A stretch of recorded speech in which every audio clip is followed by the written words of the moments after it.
Hello guys, welcome back to the channel. In today's video, we're creating this Spider-Man VFX shot completely inside Nuke. We'll be doing wire removal, keying, background replacement, rotoscoping for final cinematic composite. And by the end of this tutorial, you will have a clean superhero style VFX shot ready for your eve.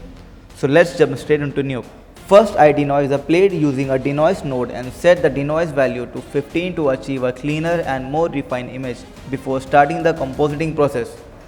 Since there was slight movement in the footage, I performed a 2D track using a tracker node in Nuke. I selected two high contrast points from the footage and tracked them throughout the shot to accurately capture the camera motion. This tracking data helped maintain proper alignment during the compositing process and ensured that all cleanup and VFX elements stayed perfectly locked to the original movement of the footage. After completing the tracking process, the next step was wire removal. To create a clean plate, I used a rotopaint node and carefully painted over the wire until it was completely removed from the frame.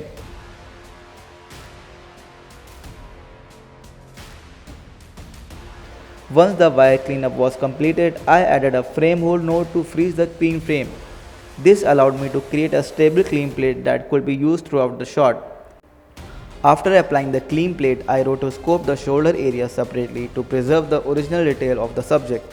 This helped refine the edges and ensured a cleaner, more realistic composite without losing the original shape and motion of the shoulder. By fixing these edges detail early in the process, the shot became more stable and easier to use for the later stages of compositing and background integration. After generating the clean plate, I placed it over the original footage using a merge node. I then created a roto mask around the wire area so that only the clean portion of the frame would be visible.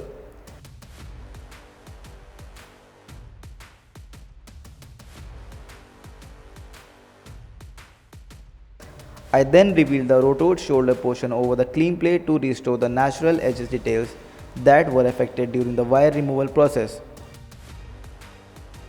Finally, I animated the roto shape frame by frame until the end of the shot to ensure the clean plate followed the wire movement accurately and blended seamlessly with the original footage.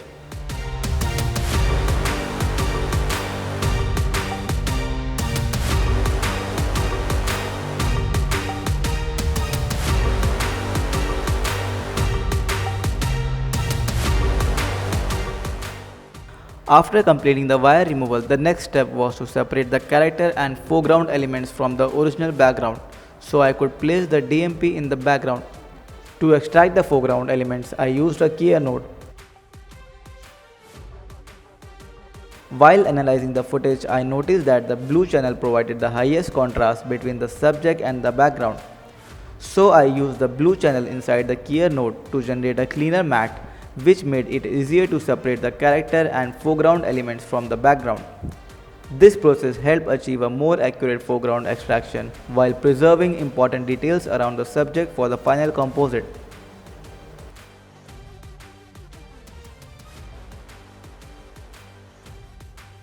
After using the keyer node, I was able to extract the characters successfully from the footage.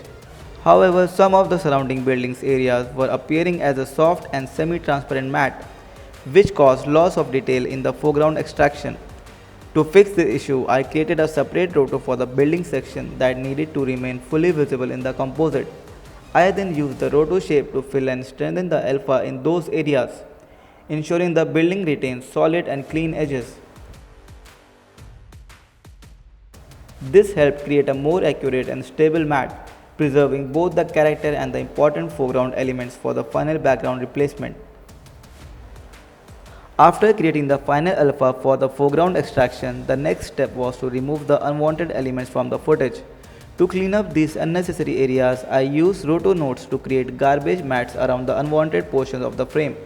I then used the roto shapes as stencils to isolate and remove the unwanted elements from the footage while keeping the main subject intact. This cleanup process helped produce a cleaner foreground extraction and ensured that only the required elements remained for the final composite.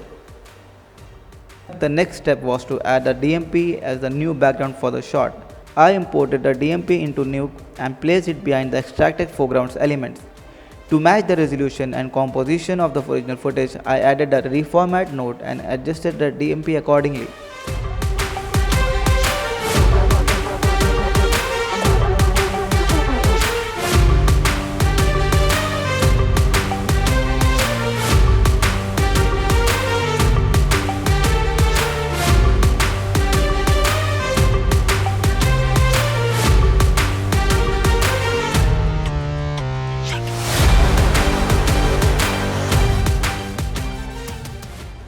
After reformatting, I repositioned and scaled the DMP to properly align with the camera angle and perspective of the footage. Finally, I refined the placement and composition to ensure the DMP blended naturally with the foreground elements and enhanced the overall cinematic look of the shot. I then applied the tracking data to the DMP so that the background would follow the same camera movement. This helped the DMP integrate naturally into the shot and ensured that the background movement matched seamlessly with the live action footage. After integrating the DMP, I added subtle edge blur to soften the matte edges and achieve a smoother, more natural blend between the foreground and background. While refining the composite, I noticed that some of the fine hair detail were getting lost during the keying and matte cleanup process. To recover those details, I used another keyer node to generate a soft matte especially for the hair area.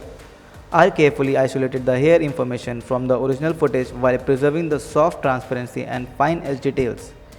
Finally, I laid the extracted hair details back onto the final composite, which helped restore realism and improve the overall quality of the shot.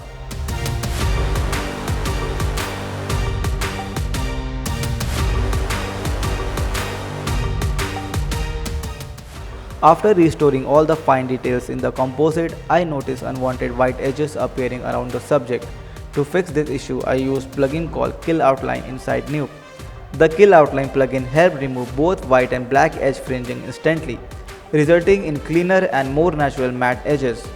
This process significantly improved the overall integration of the subject with the background and gave the composite a more polished and professional look.